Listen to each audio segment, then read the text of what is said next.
In this video, we'll take a brief look at the particular building processes involved in the construction of passive houses.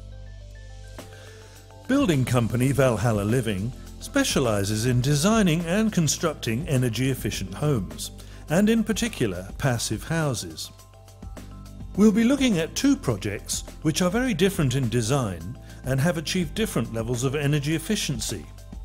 This one reaches complete passive house status, while this one doesn't quite meet the very strict requirements to do so. So what exactly is a passive house? Kim Feldborg, designer and builder of his own passive house near Topor, explains. A passive house is a building for which thermal comfort can be achieved solely by heating or cooling the volume of fresh air required to provide a good indoor air quality. If we take a look at the details, the heating or cooling load must be less than 10 watt per square meter. Alternatively, the annual space heat or cooling demand must be less than 15 kilowatt hour per square meter per year. The air tightness required must be less than 0.6 of an air change per hour with a pressure difference of 50 Pascal. And finally, the primary energy demand must be less than 120 kilowatt hour per square meter per year. To achieve these very specific criteria, there are 5 key points to be considered. The first of these is thermal bridge-free construction. Thermal bridge-free construction starts right at the very beginning of a build. What you can see here is a concrete slab sitting on a bed of polystyrene, which minimizes the heat loss to the ground. But the polystyrene also wraps around the entire edges of the slab to minimize any heat loss to the atmosphere. This example shows a traditional concrete slab combined with an aerated concrete nib wall placed on the edge of the slab. The timber framing is then erected in a normal way, but it's sitting on top of the nib wall. Unlike traditional timber construction methods, which incorporate 90mm framing, passive houses are built using framing that, depending on the design, is either 140mm or larger.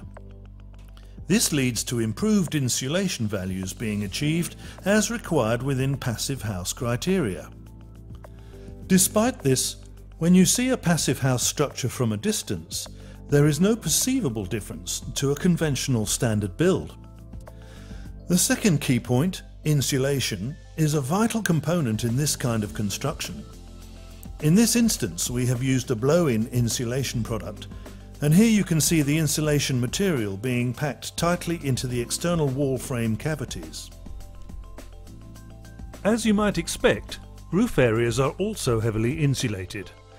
In this project, a wall insulation value of R5.5 has been achieved, and the roof insulation value is R8.2. By comparison, the wall insulation value in this house is recorded as R4.7, with the roof insulation being R7.9. Despite their differences, both these sets of values are well above those of a traditionally constructed house.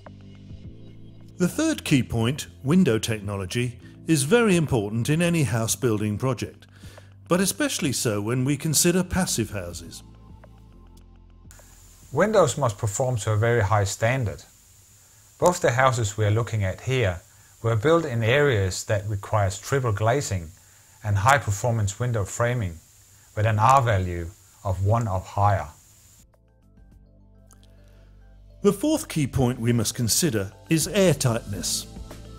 It is essential that this is addressed in the planning process, because the airtightness membrane often needs to be installed in awkward but critical places. Places that are not easily accessible retrospectively at a later stage. To achieve the airtightness required, it is important that an airtightness membrane is taped to the window frame before installation. Mounting brackets are also fixed to the window frame at this stage. Once these steps have been completed, the windows can be installed and fixed to the framing. The same membrane material is fitted to the inside of the external wall frames. It is cut away and shaped to cater for the window's aperture, and the membrane that was taped to the window frame before installation is then folded over and taped to it to form a sealed joint. Airtightness is essential in all energy efficient houses, and passive houses in particular must not allow any air leakage more than 0.6 of an air change per hour. So how do we confirm that we have achieved that? To test the airtightness, we are using what is called a blower door. The blower door incorporates a fan which pressurizes and depressurizes the entire house. Associated computer software monitors this process and then confirms whether our goal has been met. The final key point to consider is ventilation. Airtight passive houses might be warm and cosy, but to ensure that occupants can enjoy warm, clean, fresh air inside while the stale, moist air is evacuated, a ventilation system must be installed. The system we used in these two houses is the comfort system developed by Zender. It is a heat recovering ventilation system with an efficiency rating of 94%. It means that it can transfer 94% of the heat from the stale extracted air to the fresh incoming air. Once the ventilation ducting, the services and cabling have all been installed, further insulation material is packed into the service cavities. Finally, the walls can be jib-lined and stopped to make way for the usual fit-outs and decorative finishing, which can all take place in the traditional way.